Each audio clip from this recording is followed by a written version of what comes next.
today, but I'll tell you what, they are definitely kicking it like it's the 4th of July. I like that a lot. Absolutely. January, thanks so much. Stay cool. Well, now on your feed at 5, the long 4th of July weekend has allowed communities across the region to show off fireworks and parades, but it also gave political candidates a chance to finally be seen in person. As Mark Namick reports, Cleveland mayoral contenders stepped out at the city's popular West Park parade to push plans to combat the city's crime problem. Dennis Kucinich, Grand Marshal in the parade that runs through Council President Kevin Kelly's West Side base. Days earlier, Kucinich generated controversy with his bullet-ridden depiction of the Cleveland script sign to draw attention to violence. Kucinich not backing off today. I want to say that the public response to our focusing in on crime has been sensational. They know they can trust me to make sure that we address crime and at the same time protect civil liberties. Kelly warning voters that gimmicks and words won't reduce crime and dismissing Kucinich's earlier proposal to hire 400 police officers. That is an irresponsible political statement. And first off, you can't just it's hard to hire 400 police officers, and you have to keep up with attrition. This is the same candidate that in 1977 said he was going to hire 200 new police officers, but ended with a net loss of 138. It's not as easy as just throwing a number out. Justin Bibb arguing he's got the answers. I'm the only candidate in this race, major candidate in this race, that's endorsed the Safer Cleveland ballot initiative, so we can truly have an independent civilian oversight board to root out the racism and bias that exists in our police department. And we got to better train our law enforcement and police officers to truly serve the needs of our residents. And as a son of a police officer, I get both sides of that equation. Former Councilman Zach Reed, one of 7 candidates on this year's ballot, earned a spot in the mayoral runoff 4 years ago with a singular message to fight crime, picking up today where he left off. I'm just happy to see that the city and the candidates that are running this time are looking at the number 1, number 2, and number 3 issue, which is violence in the city of Cleveland. It's crime. If you don't do something about the crime in the city of Cleveland, all other things fall to the wayside. Parades this weekend also attracted a lot of candidates running for the crowded Republican primary for the U.S. Senate. But politics and parades are going to be heavily focused on Cleveland's mayoral primary September 14th, which will get us one step closer to a change of leadership at City Hall after 16 years. I'm Mark Namick, 3 News. Thank you, Mark. Well, the Columbus Blue Jackets lost one of their own last night. Goalie Matisse Kivlenieks died in a fireworks accident in Michigan. Investigators are calling it tragic. Sports anchor Nick Camino joins us now with more on what happened. And Nick, he spent a lot of time playing with the Cleveland Monsters, so Clevelanders certainly should know that name. Yeah, absolutely, Betsy. I mean, when you think about a story like this with Kivlenieks, he's a guy that spent some time with the Cleveland Monsters, which is the minor league affiliate of the Columbus Blue Jackets. This story, though, I mean, it is just so sad, so awful, so tragic. The Blue Jackets goalie, only 24 years old. Kivlenieks signed with Columbus back in 2017, but since then, as you pointed out, he spent some time with the Cleveland Monsters. He spent some time with the Blue Jackets. Most folks in hockey circles feel like Kivlenieks was going to compete to be the Blue Jackets starting goalie next season. According to medical examiners in Michigan, the 24-year-old died of chest trauma caused by a firework. And this was just an awful situation that happened last night at a home in Michigan. And they're still trying to figure out some answers on this. There were some conflicting reports earlier on it, but they believe it's a mortar-style firework that struck him in the chest. So again, a lot of people in Cleveland know the name. A lot of people down in Columbus know the name. This was a bright future, Betsy, that this young man had ahead of him. Again, just 24 years old. It's really tragic. It is, and certainly tonight with the Stanley Cup Finals going on, there's a lot of, notoriety surrounding hockey right now. So it's really the entire league that is going to be mourning this. Absolutely. And when things like this happen, you think about the hockey world, obviously, the sport itself, but really throughout the world of sports. I mean, it really can be shaken up. And as you point out, with the Stanley Cup tonight, it'll be interesting to see if they have a moment of silence or if anything is done for this. But some heavy hearts, not only throughout the NHL, but in the world of sports. Only 24 years old. All right, Nick, thank you. You got it. Sarah? Well, now to Florida, where overnight a demolition team brought down the rest of that collapsed condo building in Surfside. The search for survivors continues as rescue teams sifted through a new section of the rubble, discovering more bodies today. The number of confirmed dead is now 27, with 118 people still unaccounted for. NBC's Chris Pallone reports. Day 12 in the search for victims, and now the entire Champlain Tower South complex has been reduced to rubble.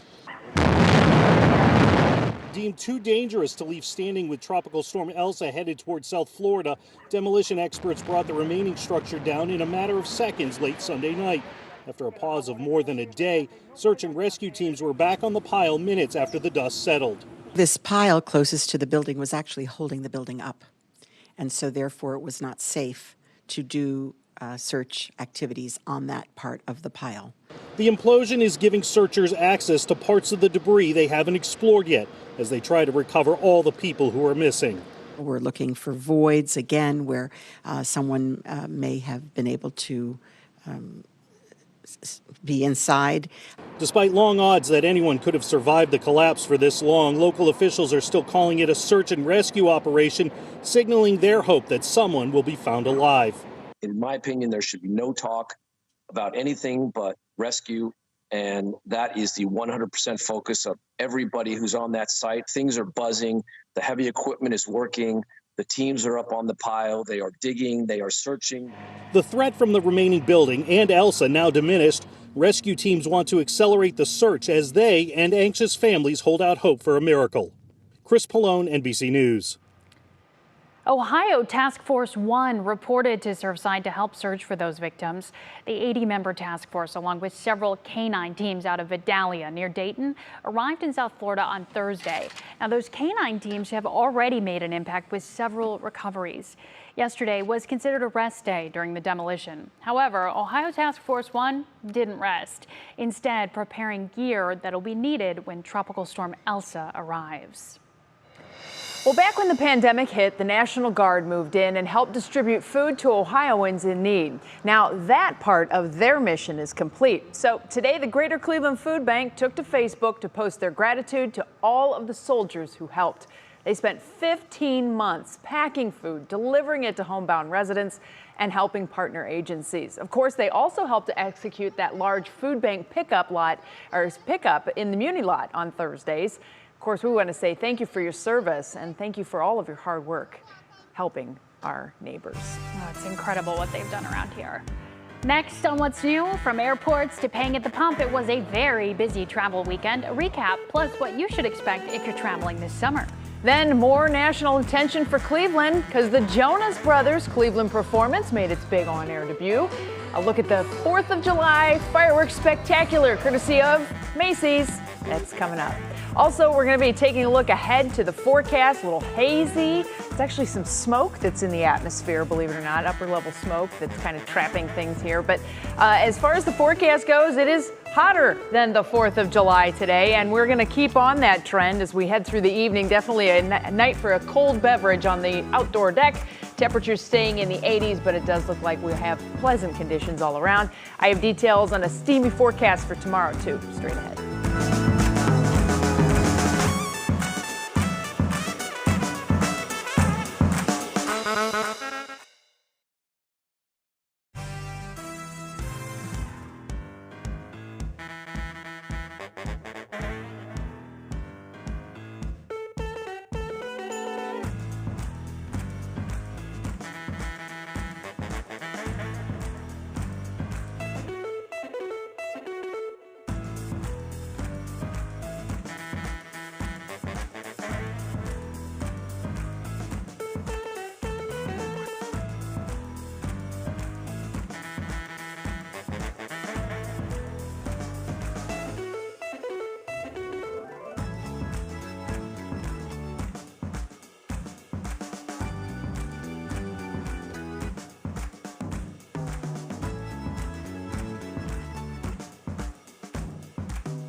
Well, this colorful display lit up the sky outside Chicago last night. Hundreds of people gathered near Elk Grove for the festivities.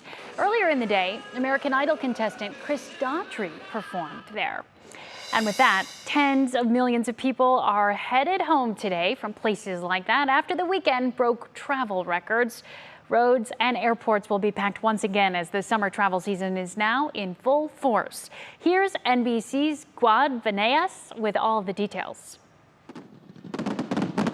An Independence Day weekend to liberate Americans stuck at home during the pandemic. I think everyone wants to travel right now. New records set as experts say we reached the peak for travel today. It's psycho now. It took us like 40 minutes to get through security to get here. Yeah. The TSA screening almost 2.2 million people on Friday, the highest number since the start of the pandemic. That same day, Gas Buddy reporting the greatest single-day demand for gas since 2019. All despite high gas prices averaging $3.12, almost $1 more than a year ago. It was a lot more than I was expected to pay. But gas wasn't the only expensive part of the weekend. You're seeing rental car shortages. It's hard to get a dinner reservation. Hotels are going for exorbitant prices. They're adding COVID fees right and left. Travelers wondering, how did things get so expensive? Demand has come back incredibly quickly, and we've seen prices driven primarily by renewed travel demand. California, Florida, and Hawaii accounting for a quarter of all car rentals and flights. Some airlines overwhelmed. American Airlines, Southwest, Delta, they can't keep up with demand. They don't have the staffing for it. Many of them offering incentives like double pay and $100 bonuses to staff working through the weeks to come. Everyone is traveling. Everyone wants to get out. We've been cooped up for way too long. A new start for travelers, hoping it's the end of the pandemic. Well, and you heard it there. There are so many people traveling now and for the rest of summer. Both hospitality and tourism industries really hiring all across the country to meet that demand. Yep. And the demand cannot be met right now, you know, but there are people still looking for work. So if that is you, it is a really good place to start. And look at all the perks and the bonuses that you get, you know, not only are they doing hiring bonuses right now, but some of the career fields that you may not have thought about, like airlines. If you work for an airline, oftentimes you get some flight bonuses and whatnot in there. So you can really kind of shuck and jive a little bit with the pro-con list gets a lot longer for many people. I gotta tell you, I flew in from Philadelphia yesterday, spent a couple days in Philly with my family. My niece graduated from college, and we flew through the airport. I couldn't believe yesterday it was like a ghost town. Nobody was there. Really? Because of the holiday? I imagine today would be bananas. I bet it's kind of crazy. All went smooth though? Everything went great. Yeah, it's really weird. I actually talked to you about flying because you flew. What it's like and what it's like. It is. You're not used to getting so close to people. And somebody sits in the center seat and you're like, oh, you're not in my family. So, you know, you kind of have to get over it. But it's like you have to have a mask on over the mouth, over the nose. They're very particular. But yeah, it's kind of nice to actually like breathe different air a little bit. So it's good. Good. Speaking of summery weather, I don't know that you need to go to Hawaii or Florida or California to get in on some of the warm weather. We certainly have it. Check out these views from East 55th Marina in Cleveland. Has been a beautiful day. The water's been great today too. And, you know, really in the water is kind of the only way you can beat the heat. Now, you see kind of how murky everything looks. It is a little hazy. It's obviously hot, and it is definitely humid here in Northeast Ohio. The haze is, of course, because of the western wildfires. We're still importing some of that smoke, and we have a very lazy atmospheric flow going on. But look at these temperatures. Currently, we are sitting right around 90 in most of Northeast Ohio, but this is the number that really has the biggest impact, that dew point temperature. Anytime it's around 70 or up, that is when it is uncomfortable amounts of humidity, and that is certainly the way it is right now. Can't really see the smoke, but at least on the satellite, you can see it when you look outside, that haze out there. Just a few clouds passing through otherwise throughout the day today. Most of the active weather is off to the north of us with a series of frontal boundaries that is going to end up playing a very critical role, not only in our forecast, but also in how Tropical Storm Elsa is going to be moving. This is basically the dividing line between where more active weather is to the north and very, very stagnant air to the south as the Bermuda High is set up over the U.S. There is Elsa. That storm continues to churn there. It's just about to go onshore in Cuba. Now, Cuba is a very mountainous country, and one thing that tropical storms don't like is land. Another thing they don't like, Mountains. So this is good news. It's going to knock it back a little bit. Still 50-mile-per-hour sustained winds with gusts to 65. The storm is expected to come over Cuba, continue to move northward through the Gulf of Mexico, and come onshore just to the north of Tampa. Now, within the last hour, as a matter of fact, the 5 o'clock update from the National Hurricane Center, tropical storm warnings have been posted for the entire southwestern and western coast of Florida. That includes Key West and Tampa. No word yet if the Indians game tomorrow night is going to be postponed, so that'll be interesting. But we are anticipating that storm to make its landfall sometime early Wednesday morning in the Big Bend of Florida and then continue to move up the east side of the Appalachians, staying onshore. So that should help to weaken it further. It's not expected to be a problem for us. As a matter of fact, it's basically just going to pass by, and then we are going to be benefiting from it on the backside of the forecast. I'll show you that. 91 for tomorrow in your National Design Mart forecast. Partly cloudy skies, slim pop-up chances in the heat of the day, and it will be hot. As I mentioned, 91. The rest of your Union Home Mortgage forecast has temperatures holding in the upper 80s, even 80s as we go through Wednesday and Thursday. That's not Elsa. That's the fronts coming through. Those fronts press down. That helps to push that tropical storm along so that by Friday, look at this, 78 and partly cloudy. That's after the storm goes by. Everything kind of opens up. We finally get some flow happening in the atmosphere. Sarah? All right, Betsy, thanks so much. Coming up, famous faces take the stage. We have a look at the Macy's 4th of July fireworks spectacular, if you missed it last night, and how Cleveland played a big role. And what happens next when this military man rings the doorbell? Does he surprise his kids? Does he have the wrong house? Or does he simply drop something off? Well, we'll show you coming up in our Worth the Watch.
Oh, it's time now for your pop break. And guess what, everybody?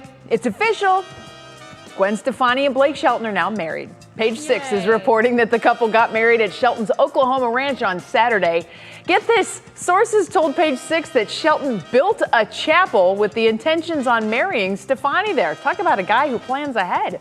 They got engaged last October. They met on the set of The Voice and started dating back in 2015. Well, Shelton was part of a pre-recorded Macy's 4th of July fireworks show that aired this weekend over on ABC. It was a star-studded event, including the Jonas Brothers, who showed off our beautiful city. So here's a peek at what the nation saw of Cleveland this weekend. A familiar city made an appearance at the Macy's 4th of July fireworks spectacular last night. The Jonas Brothers performed a pop-up concert for fans in Cleveland a few weeks ago at the Rock and Roll Hall of Fame. It was recorded for part of the Macy's show. Behind them, a synchronized drone display.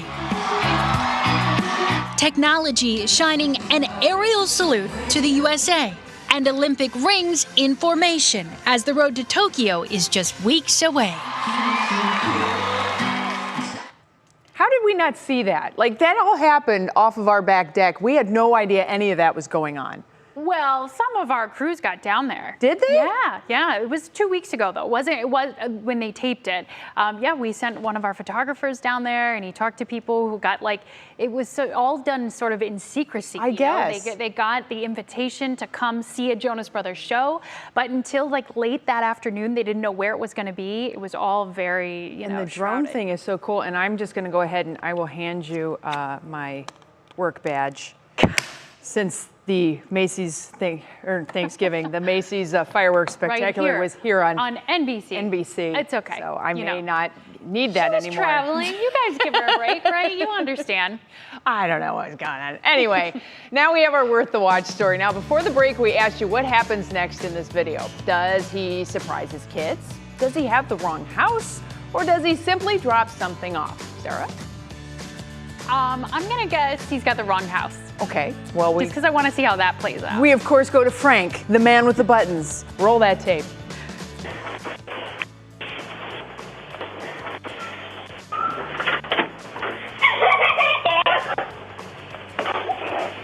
Hi, bud. Hey. Whoa. You think they're happy to see him? Oh, I'm really glad he didn't have the wrong house. Yeah, me too. That's military father specialist Adam, who's been deployed for over a year. He surprised his 3 kids at the front door. We love these reunion stories here, and this video, Jay always says it gets a little dusty in the studio, but you know, these are just beautiful, and those kids, what a memory. They're gonna remember that. It is awesome to see them, however you get them, and here on the Ring doorbell, in fact. I mean, it's just, you just know all that time away, just how much they've missed each other. And every minute of his journey home, that's what he was thinking about that moment. Yep, absolutely. So true. So cool. Well, still ahead for us here at 5:30. We have an update from the Vatican about Pope Francis after he had surgery over the weekend. That is coming up next. And Jeff Bezos is stepped down as CEO of Amazon after his more than 2-decade run. Well, look at what the changes mean for you. Plus, hate to say it, but before you know it, kids are headed back to school. And there's new numbers out about just how much supplies are expected to cost this year. Stick with us. We'll be right back.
And now, live from WKYC Studios, this is What's New. Now at 5:30, let's get you up to speed on 3 things you need to know. Columbus Blue Jackets goalie Matthias Lennox died last night in a fireworks accident. Police in Michigan told the Associated Press the 24-year-old died from chest trauma in a fireworks mortar blast. Police say the firework tilted slightly and started to fire toward people nearby. The goalie was in a hot tub and fled with several others. He was pronounced dead at the scene. The team's president released a statement saying, in part, Lennox was an outstanding man who greeted every day and everyone with a smile. The goalie played 85 games with the Cleveland Monsters. Well, rescuers are searching the site of that condo collapse in South Florida again. Overnight, a demolition team brought down the rest of the building. It was deemed too dangerous to remain standing with Tropical Storm Elsa headed toward Florida. Rescue teams are now able to search new sections of rubble after the building collapsed 11 days ago. They found 3 more bodies. Now 27 people have died in total. The city's mayor says there is still hope, though. People will be found alive. In my opinion, there should be no talk about anything but rescue, and that is the 100% focus of everybody who's on that site. Things are buzzing, the heavy equipment is working, the teams are up on the pile, they are digging, they are searching. 118 residents are still unaccounted for. Well, Pope Francis is in good condition following an operation yesterday. The Vatican said he had to have surgery because part of his large intestine was narrowing. Doctors removed half of his colon. He is expected to stay at the hospital for 7 days unless there are complications. The Pope did not mention the surgery during his traditional Sunday appearance in St. Peter's Square. He did announce that he plans to visit Hungary and Slovakia in September. He's not going to be on his back for long. And with that, we welcome you and say thanks for joining us here on this Monday edition of What's New. I'm Betsy Kling alongside Sara Shookman. Jay is off this week. It has been a lovely holiday weekend around here. Hopefully you've gotten out to enjoy it. Today, a warm one, Betsy, perfect for the pool or Edgewater, as we saw earlier. Lots of people down there. Pool, Edgewater, shade, and an iced tea, a sprinkler, kick it old Whatever school. you can find, right? Absolutely. Just find a way to cool off, certainly. We'll hold on to this heat and humidity for a couple more days. Things get a little better by the weekend. I'll have details on that in the forecast coming up. Let's go to our top talker now. Amazon has a new leader. Today, Jeff Bezos stepped down as the company's CEO after 24 years at the helm. He started Amazon as a book retailer out of his Seattle garage in 1994. Remember when all it sold was books? No, actually I don't. It's grown now into a $1.7 trillion industry, touching nearly everything in our lives, from how we shop to what we watch to what we eat. NBC's Morgan Chesky has the latest on what that means for you and what the future holds for Bezos himself. It's the second largest company on Earth, worth $1.7 trillion. And today, they get a new CEO. After 27 years, Jeff Bezos officially handing the reins over to Amazon Web Services chief executive, Andy Jassy. On July 5th, Andy Jassy will become the CEO of Amazon. We chose that date because it's a sentimental one for me. It's the date that Amazon was incorporated in 1994. Even though Bezos will stay on as executive chairman, this represents a major milestone for the company. They've only had one leader, but in another sense, I don't know that you should expect a whole lot different. The company updating its famous leadership principles, adding strive to be the Earth's best employer, and success and scale bring broad responsibility. Nods to Amazon's enormous influence and still growing size and scope. Andy Jassy, he's a very different person. He's very good at building things. Bezos is retiring at the age of 57 as the world's richest man, worth nearly $200 billion, and is wasting no time entering a life that includes space exploration, philanthropy, climate activism, and celebrity hobnobbing. On July 20th, Bezos plans to launch into space in a capsule built by his rocket company, Blue Origin, the program's first human space flight. A seat on that flight recently auctioned off for $28 million. Sold $28 million. Bezos has also pledged $10 billion towards climate-focused initiatives. Amazon has also moved aggressively into the entertainment industry, capitalizing on its Oscar nods and Golden Globes wins, announcing in May its plan to buy MGM. Bezos' Instagram highlighting deals and fun with Dwayne Johnson, Lizzo, and Katy Perry. But the company has also faced some controversy. including criticism for its treatment of warehouse workers and complaints from small business owners, along with some scrutiny from Congress over its competitive practices. This has all been a significant period in Bezos' life. He steps down as CEO almost 2 years to the day after his divorce from wife McKinsey was finalized, and after a pandemic year in which Amazon saw massive growth, along with that scrutiny.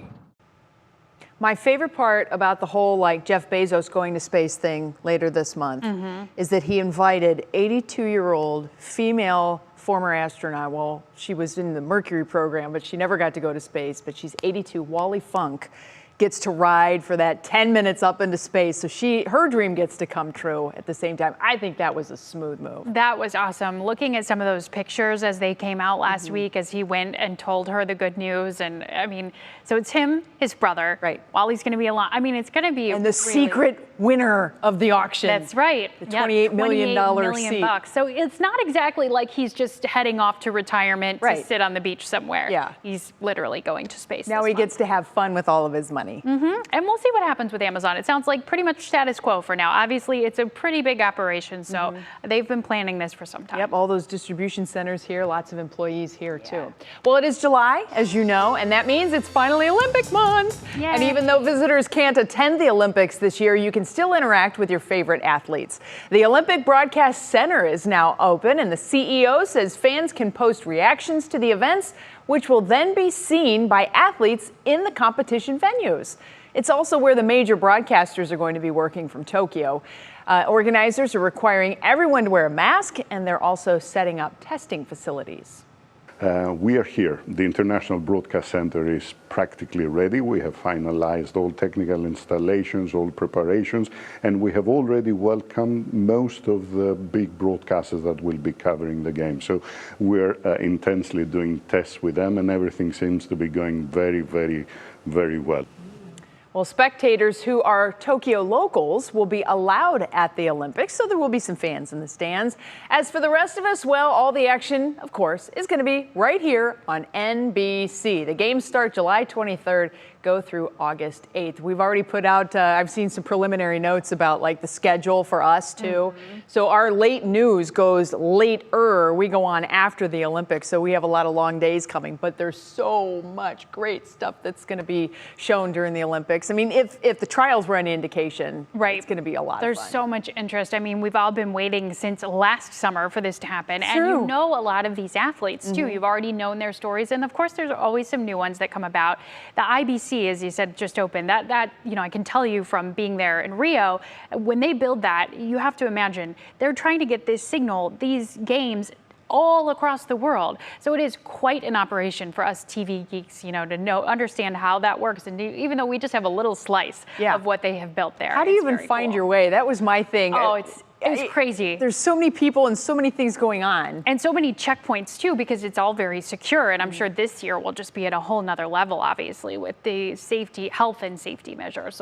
But yeah, remember the bathroom was 25 minutes away and through 2 checkpoints. So it was don't forget your ID and don't be in a hurry. Give yourself plenty of time. Yes, don't wait till the last minute. Yeah. We're prone to do that. Coming up tonight, the Peach Truck is in town. We will take you behind the scenes, showing off the sweet stuff and tell you where to check it out. I told you I thought that thing was fake. Now I'm finding out it's real, so I'm excited to hear this. Then, school is the last thing you want to hear about right now, but parents, fair warning, the cost of school supplies, it's expected to grow this year. We'll have the numbers for you. And of course, we'll also be talking more numbers as far as the forecast goes. Temperatures sitting in the 90s right now in Northeast Ohio, but the warm air is not going anywhere anytime soon. I have the latest on what we can expect. As a matter of fact, I'll just give you a little sneak peek here through the rest of the evening. There's that little thunderstorm chance. I'm going to dive in on that coming up. Oh, and as we head to the break, here's a live look over Cedar Point. Boy, these are the days, actually it was well after I was a child, but they put in those Mister fans in the waiting line areas. Today is the day that those really pay off. We're grateful for that. So grateful. All right, we'll be right back.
Oh, welcome back, everybody. You know, it was a hot one today, but we do know what to do when the weather gets hot. A lot of folks love to head to the beach, and many in Northeast Ohio did just that. This is from Huntington Beach in Bay Village. Lots of new hardware there with those patios and the swings and all kinds of opportunities to enjoy that cooler air that's right by the lake. Of course, the kids took full advantage of actually getting into the lake. That water temperature, 69 degrees off Cleveland. That is an official water temperature, 40 feet down at the crib offshore Cleveland. So surf temperature a little bit warmer than that.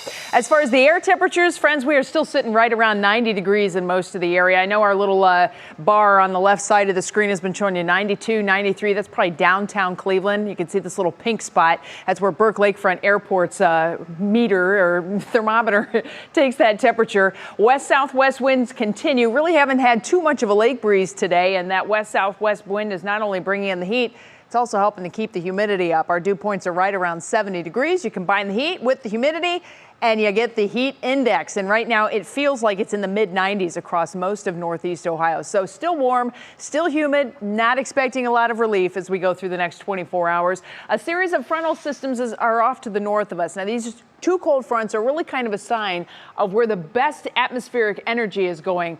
Otherwise, to the south, things are just kind of lumbering along. There's not a whole lot happening, not only at the surface, but aloft. So that means everything is moving very slowly, very stagnant.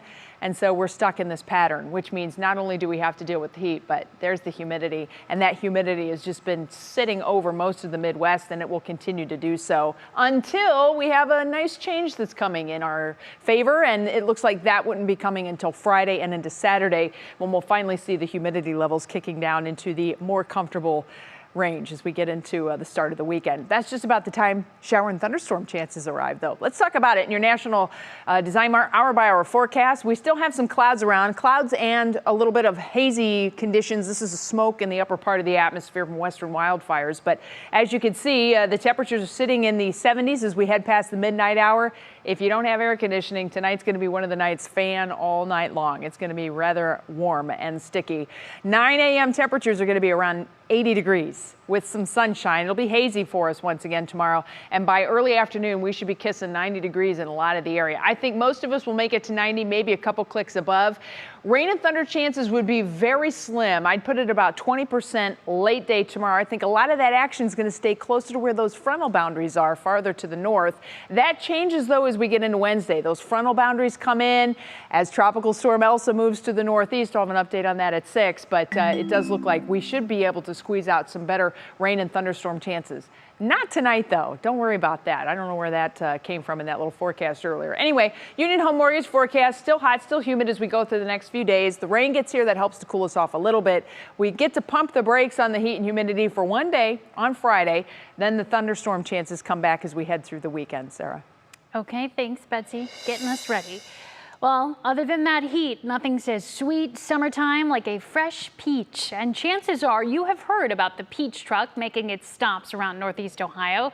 3 News photojournalist Kelly Matter talked with workers about where these peaches come from and just how long it takes to get the perfect peach. I'm just peachy. How are you doing? We sell fresh Georgia peaches. Awesome. Well, welcome. The peaches are from Fort Valley, Georgia. It's from some of the oldest peach farms in Georgia. So we traveled the country doing this. We go to about 13 states total between 6 teams. Hey, ma'am. How are ya? I really just hop around, kind of do whatever needs to be done. Well, there's really a lot that goes on to it. The farm that we get our peaches from, they have been selling, growing, and just making great peaches since the late 1800s. Typically, it takes about 5 years for a peach tree to be planted up to the point that it can start producing fruit. And as far as the land that it's planted on, I mean, it can take up to about 5, 6, maybe even 10 years for the soil to get, in good condition to grow a very good peach. There's a tractor driver that drives the truck that, holds all the peaches. There's probably 50 to 60 pickers in the field that will just clean sweep a row in, probably 30 minutes. They are ripe. They were picked no more than 3 days ago. feel great. It really feels good because you know that all the hard work and just the years and years of getting it down to a science has really paid off, and the consumer really enjoys the product. Peaches are the best.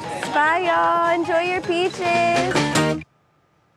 Well, if you haven't gotten your peaches yet, like Betsy, there is still time. They have several pickup locations all across Northeast Ohio. This is good. You do have to pre-order, though. Oh. So you want to get on the website, and we've got all of that at WKYC.com. It's real. I told you, I saw the ads on like Instagram. You know, you're flipping through Instagram and you see ads that pop up, and you don't always know what's what. You hear kind of shady reviews on some things, but the peach truck is real. Now, if those bathing suit ads that are on there are real, that would be a whole nother level. Like, that could look like that, okay. Nothing shady about the peach truck. Yeah. People love it. The only thing I think is you gotta go, and you end up getting, what is it, like a bushel or something. You get a bunch. Okay. So you gotta have some plans to make peach cobbler, or give them to friends, or, you know, all of those sorts totally of things. down with that, absolutely. Hey, speaking of WKYC.com, we just posted a story again to remind you, you got to check your freezer. A recall we have to tell you about here. Tyson Foods is recalling 8.5 million pounds of ready-to-eat chicken because of listeria concerns. If you have the frozen, fully cooked chicken that's made between December 26th and April 13th, and the number on the back has P7089, or it's in the USDA mark. This is why I asked them to put the whole list on the website, because it's very confusing. Anyway, toss it. So far, there have been 3 cases, including 1 death. That's always a huge concern. Double check, double check, double check. It's that grilled and kind of, I don't think it's the deep fried stuff. But anyway, we have that list, WKYC.com. Definitely important. Next tonight, get ready to dish out some extra cash on your kids. Why back-to-school supplies are expected to be more expensive come August. That backpack we had last year is in really good shape, so hopefully that kind of carries us through. Plus, we have our Show Us Something Good, and the special visitor to one local hospital will be putting a smile on your face, just like it puts smiles on kids' faces. That's coming up.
go. It's Monday here on What's New, and we have the top 3 money stories that will impact your wallet. First up, school supplies. The average cost per student is expected to be $270 this year. That's 20 more than last year. The reason, because prices on things like clothing and notebooks are on the rise. Spending on preschool and college-bound students will be up the most. That's due to the postponements from last year. That makes sense. Next up tonight, credit versus debit. Which is more popular? Well, it turns out debit cards. Nearly half of all credit card holders said their debit card is their primary payment method. LendingTree says most people save their credit cards for specific purchases like big ticket items or emergencies. Now, those surveyed said that strategy keeps them from overspending. Now, while it is still sizable, Americans have paid off some of their credit card debt. LendingTree says total debt was $770 billion in the first quarter, and that's down from $819 billion at the end of 2020. And if you don't feel like cooking tomorrow, remember, forecast high 91 degrees. You can save some money at Chipotle. The chain is offering in-store buy one, get one free entrees if you say a secret code. The special runs from 3 p.m. to close at participating locations. It's part of the White House's National Month of Action to encourage COVID-19 vaccinations. Okay, now are you ready for the secret code? All you do is say Friends BOGO to redeem a free entree. The deal only applies to in-store orders. Look at you with all your secret codes over there. It's like, oh, it's secret. BOGO. I was all about the BOGO. You know, if it's for free, it's for me. That's my motto in life, basically.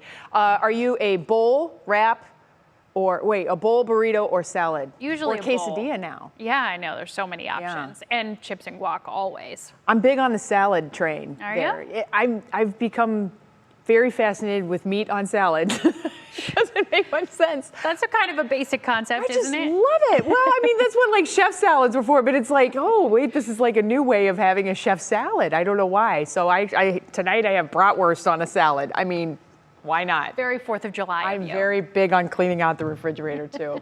Next up for us, it's More Than a Horse. How this sweet little buddy helped bring some smiles to local kids' faces. That's coming up in our show is Something Good.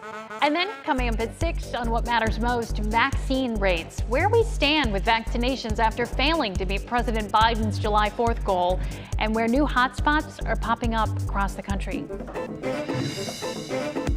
And hot dogs are a popular 4th of July food. Which of these condiments does not belong on a hot dog? Mustard, cheese, or ketchup? The official answer when we come back. And this is not subjective. We have a policy to tell you about, which is crazy.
All right, before the break, we asked you which condiment doesn't belong on a hot dog. And again, not subjective.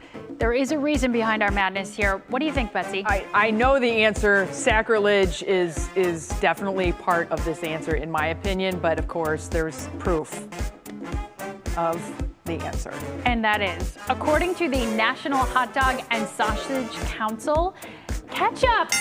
The council claims it does not belong on a hot dog after the age of 18, but mustard, relish, onion, cheese, and chili all acceptable answers. The only time cheese is acceptable is when chili is present. Yes, not cheese on its own. I think cheese made sense there. And we have places that put Fruit Loops on them, so who knows what. True story. All right, now to our Show Us Something Good. Patients at Akron Children's Hospital got a special visitor last week, Willie Nelson. Now, if you're not watching and you're only listening, please know this is not the Willie Nelson you're probably thinking of. This is Willie Nelson, the therapy mini horse that stopped by for a visit. The kids got to pet him from their beds and in the hall. This is Willie's first visit since last March, so they are finally getting to have some friends come and visit them there in the hospital. What a sweet little thing. So important for, bringing some smiles all around. Well, thank you so much for stepping in today. We're going to get you back in the seat again tomorrow. Thanks everybody for watching What's New Today. What Matters Most with Laura starts right now. Campaign kickoff. A 4th of July parade turns into a day of campaigning for some candidates in Cleveland's mayoral race. Mark Namick reports. Demolition discovery. The search will continue for 24 hours a day, 7 days a week, until we pull everybody out of that rubble and reunite them with their family. How bringing down one part of a collapsed building in South Florida is now helping in the fight to find more victims in the rubble. We'll have the latest developments from the scene. Hockey tragedy. An accident off the ice leaves an NHL goalie dead. Nick Camino explains the connection this player had to Cleveland. And holiday high. It's nice kind of reconnecting with everyone, especially after being separated for so long. With half the country